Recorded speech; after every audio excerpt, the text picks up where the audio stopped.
Hello Internet, I am the Hero of Julius once again with another One Piece chapter summary.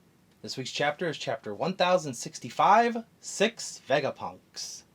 And, let's start with the artwork this week because there is no continuation of the cover story. It is actually a color spread showing off characters from One Piece Film Red. We got the Straw Hat Crew, we got the red-haired pirates, there's this display of Uta in the middle. If you haven't seen this movie yet, go see this movie. I already did a video saying, this is great. I love this movie. It's great. I want everyone to see it. So I might, once it's out of theaters, do a review if people want me to. I haven't seen any comments, so I probably won't.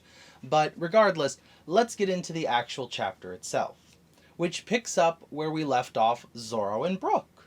Zoro and Brook are still on the Thousand Sunny, and they're actually discussing the reason they stayed behind. Zoro's main reason being this is a government island. Vegapunk works for the world government, so, maybe two of us should stick behind and wait for them to all inevitably get captured, which Brook agrees, and the two of them are sitting there. Actually, Brook's even offering some tea to Caribou, who is still hanging out on the Straw Hat ship.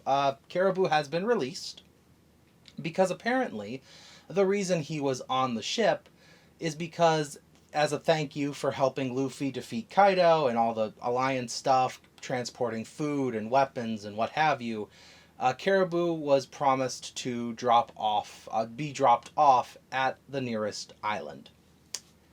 Caribou tells them, hey, thanks for dropping me off. This is, I know the deal was to drop me off at the next island, but this is a government island.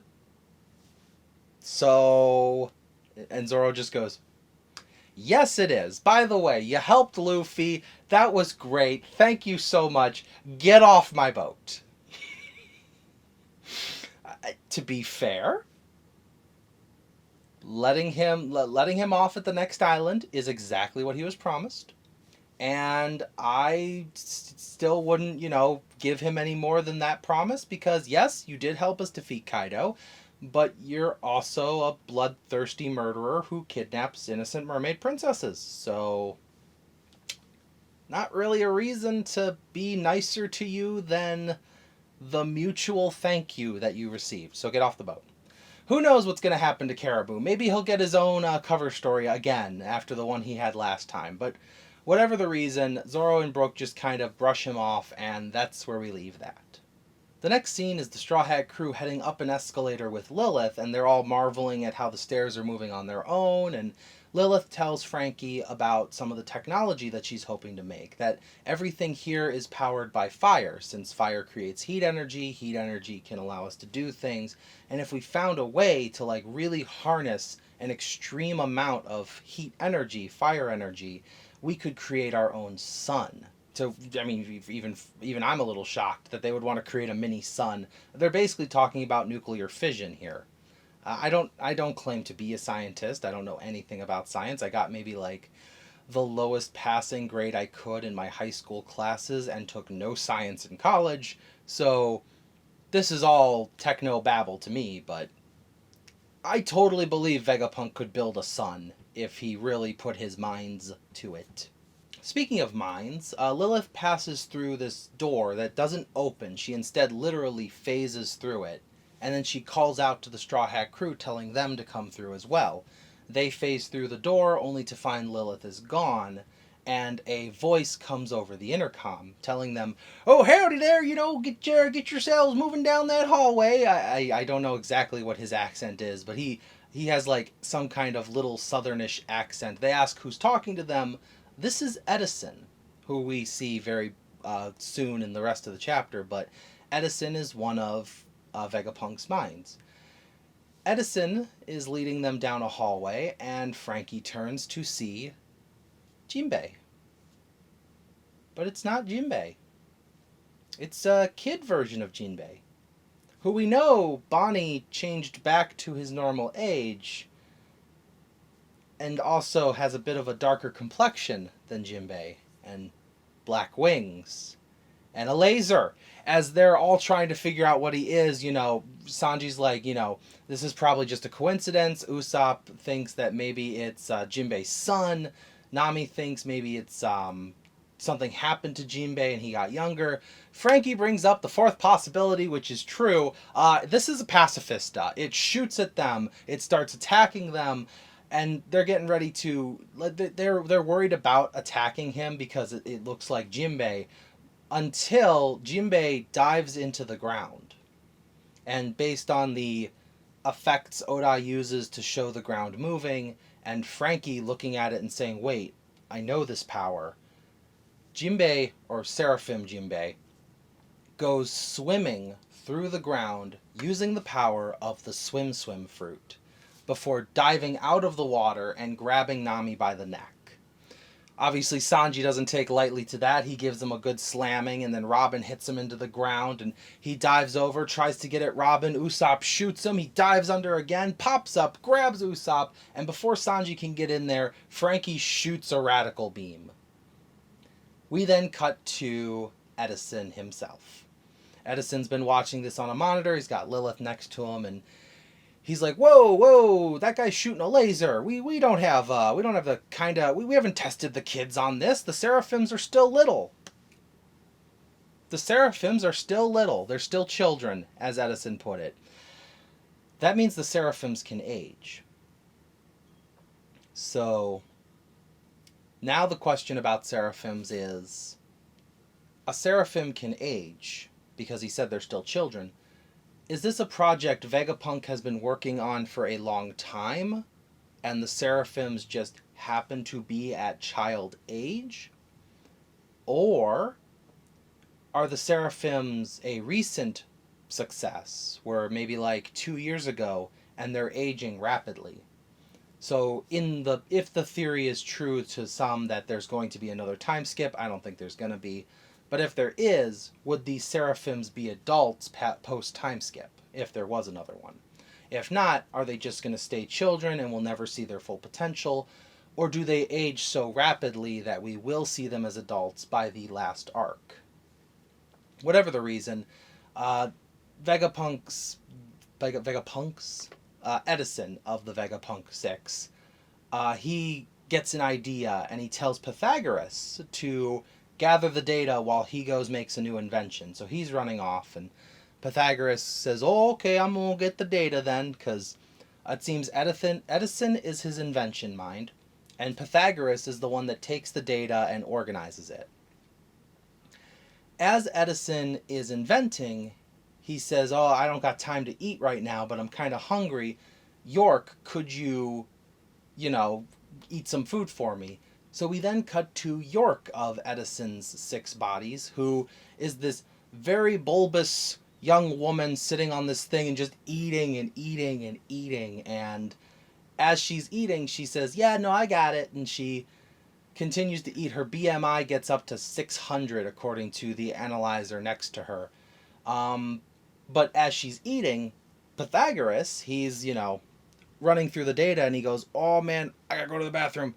York, can you handle that too?" And she goes, "Okay." And she goes to the bathroom and instantly slims down to her base form. And the others connected to her are like, "That's some good stuff. Good. That I feel much better." And we even get a brief cut to Atlas saying that she's gonna burn off the calories by, punching and helping with the digestion. So the way this all seems to work out is Shaka is number one. He is the logic, the moral compass, the main leader of these 6.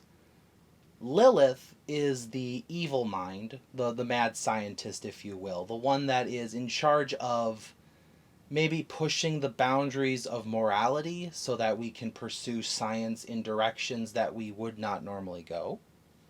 Edison comes up with the ideas, and I assume the process for Edison is to make the idea, maybe invent it, show it to Shaka and Lilith, and see which one wants to pursue this science. Then we have Pythagoras, who takes care of the data. Atlas burns off any excess energy. And then finally York, who apparently just goes through a cycle of eating, pooping, and sleeping. I just want to say that this is a York fan channel now. We are here for her. She is best Vegapunk. She eats, she sleeps, she poops, and that is her life. But she seems quite happy with it. That is the nice, relaxed life. I'm sure she's very smart, but she seems to be the one living the most comfortably here. So this is the one I radiate with. But as the Straw Hat crew are fighting against this Jinbei clone, that's when Shaka shows up and says, "Ho, down boy, bad Seraphim, calm down." And he calls out to the other Vegapunks and he says, "All right, guys, you got your data. Let's not destroy our Seraphim or the Straw Hats over this." And they're all like, "Well, wait, who the heck are you?" And he goes, "Oh, hi, I'm Shaka. I'm Vegapunk Shaka." And Sanji's like, "Wait, the cute girl was Vegapunk, and the guy on the monitor is Vegapunk, and you're Vegapunk." And Usopp goes, "Yeah, by the way, I'm Vegapunk. You're Squidward. You're Squidward. I'm Squidward." So Shaka then tells them, "Well, we'll get to that stuff in a moment. But for now, just gonna lock you guys into place here." And he does. The clothing that they got from the instant clothing store thing locks their feet to the ground with magnets, so they are unable to move right now. And I like how Shaka put it. He was basically like, I don't want to have my back turned to pirates. I hope you guys understand. It's not personal. It's just you guys are the bad guys, and I don't want to take risks here. But I do have a question for you guys. Do you think this is an island of the future? What an odd thing to say. Especially here, in this land of the future. Even Frankie says, "Oh, this is the most futuristic island we have ever been on." And as they're talking, Luffy, with his little group, they find some rusty old parts and stuff in the junk pile, and Luffy's looking up at something and he's like, "Oh, this is really cool." And Chopper's like, "It's so amazing." And Bonnie is looking at it and she goes, Is this real? And how could it move? And Jinbei goes, This technology is way too rusty for how advanced it looks." So as they're marveling at this technology, Vegapunk does this voiceover telling them that this island and the technology on it is very similar. It's very close to the technology that used to be on this island. For there existed here an ancient kingdom 900 years ago. I want to make that clear. 900 years ago. The start of the Void Century. For those of you who have been reading One Piece as long as I have, or even longer, anyone who knows as far back as Alabasta, we have been hearing about the poneglyphs and the true history of the world. And 900 years ago was the start of the Void Century, because 800 years ago is when the world government came to be. Starting from the next chapter onward, unless we cut to something else going on, we're going to start getting the true history of the One Piece world, or at least from the perspective of Vegapunk. Now, granted, if it is from the perspective of Vegapunk, it might not be the true history. It might just be whatever Vegapunk has surmised. But if you combine his research with Robin's research, which might even be the reason he wanted to talk to the Straw Hat crew in the first place, this is big. This is big, and as a guy who loves lore, I am very much looking forward to the next chapter. So if you love lore like I do, because I'm always down for lore, this is probably one of the best startup chapters to something new happening. So we got the the Void Century that we're going to talk about, and York exists. So those are the two most important things that happened in this chapter. So I hope you'll join me in the next chapter summary. But as always, thank you for watching. I will see you in the next video. This is the Hero of Julios, Xing out.